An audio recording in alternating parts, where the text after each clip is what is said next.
What's good? We're back again with another one. Today, we're tapping into a clip where Joe Budden is talking about Jay-Z and the possibility of a special project connected to the 30th anniversary of Reasonable Doubt. Listen, if that's even halfway true, that's major. So let's go ahead and check this clip out. Y'all believe they got a whole album coming? Y'all see the talk picking up?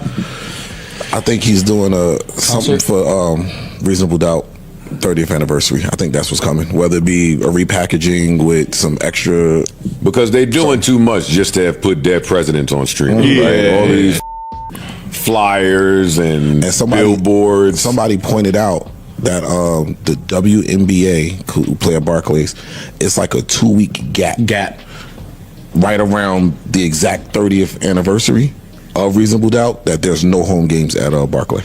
I could see it. They want us to be super poor this summer. Mm-hmm. So if Hov is doing something at Barclay, we're there. They want us to be big poor. We got to save up to have a summer. It's not enough being said, but the past year and change has been very entertaining for the legends and the people that we grew up and loved. Old heads. Yeah. Like, old heads. I mean, we saying it, but not. As far as for what we love, we've gotten that through albums, we gotten it through concerts. Yep. Like, this was a nice year of, especially in black culture, telling the rest of the world there is no age limit at this point. You can now look at some of the artists that are growing and see a future past 50, 60. Like that New Edition the New Edition made me realize that they probably are the greatest group ever formed. Well, they are the greatest group ever formed. Yeah, it's like kind of hard to argue. At first, I tried to argue it with they're tailor-made after Jackson 5. But they've surpassed Jackson 5 for me.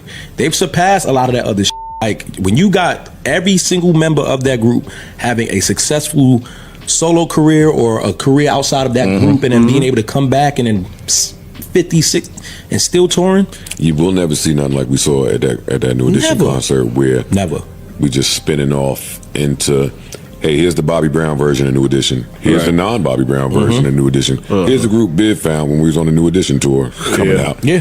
Hey, here's Ralph Tresvant solo. Here's Johnny. They did all that. Here's Johnny solo. They did all that and I still had a list of songs that I would have loved to hear that they There's didn't. They didn't do. Yeah. There's they didn't do. Can't cover all that shit. I got a lot of respect for. I got more respect for a Ralph set than people know. Like when I'm getting in my bag in the bathroom, it's a Ralph set. It's Industry. Stone Cold Gentleman, Money Can't Buy Me Love. It's all of that. I don't know if the industry did Ralph wrong, but Ralph was supposed to be bigger than what he was as a solo Teddy act. Riley f***ed it up.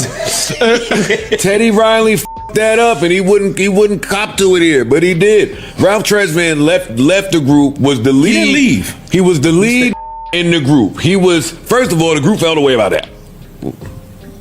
He's the guy that everybody is calling the guy. Yeah. Y'all put him with Jimmy Jam, Terry Lewis, and just y'all make Sensitivity, which in any time, it's gonna work. if there's no Don't Be Cruel, then Sensitivity, Ralph Tresvant at that time, you know what it's supposed to do. Yeah. And then Don't Be Cruel comes out at the same time.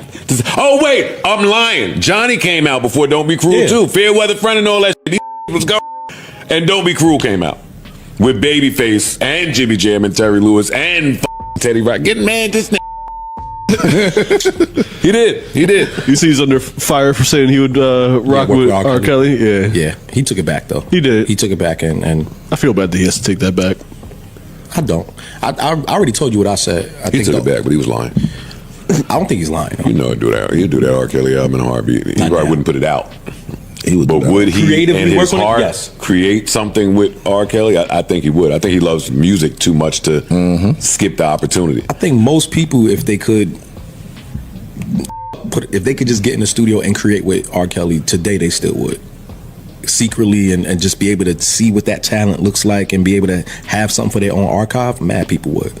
But the days of supporting certain people, we all get into that era of like having to pick a side.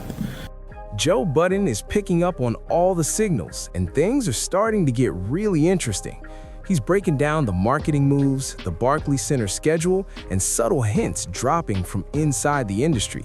You can tell he's connecting the dots as only he can. Like the more happens and the more things come out, we have to start picking a side with certain shit. And I know how to separate music from the act. Art. No, It's starting to get like from the art. It's pretty easy to draw the line. Sure is. Like that's a pretty very easy bold line right there. Like Yeah, I have respect for anybody that can't separate the two. That's not a problem for me. I get it. Yeah. I get it. I would have to say goodbye to all the music I love. No more Rick James. No more. I could give you a list of the great. Yeah, you could just go down the list. It would be if I start playing that game with music. And then I love music more than anything else on this planet. And see, more than anything in this world. People act like, and I think we're all human and we're allowed to do this. People act like if you play, for example, me. Y'all know I don't listen to R. Kelly. Now, I don't tell nobody else not to. Y'all could put R. Kelly on right now. I'm not going to, cut that. That's what you want to do.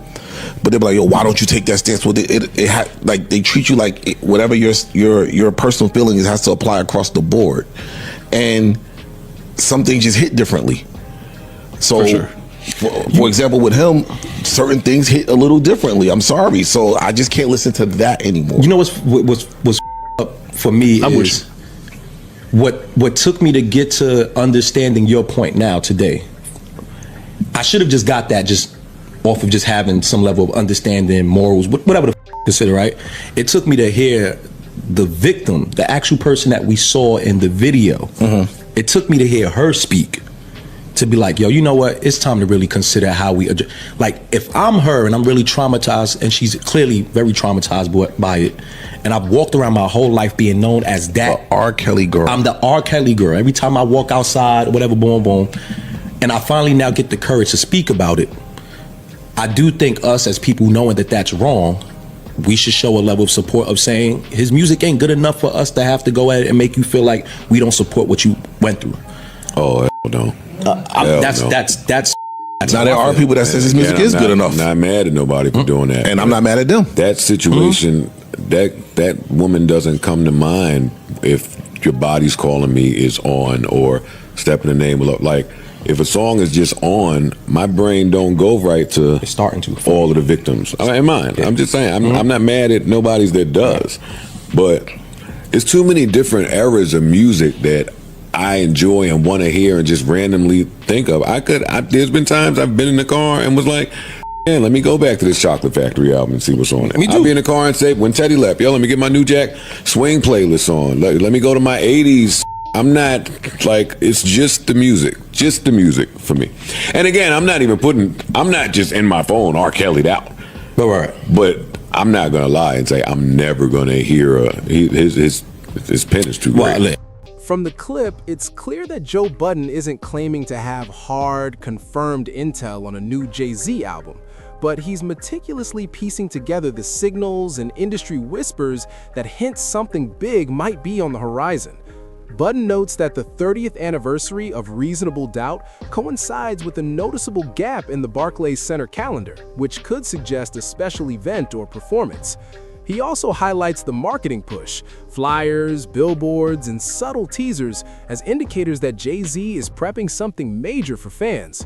While Budden stops short of claiming a brand new album is imminent, he speculates it could be a deluxe repackage of the original album, include bonus tracks, or even a mix of classic and fresh material to honor the milestone. He frames the whole thing as a celebration, not just a conventional album rollout, emphasizing how Jay-Z continues to make cultural statements and leave his mark on music even decades later. Don't forget to drop a comment, hit like, and show some love on this one.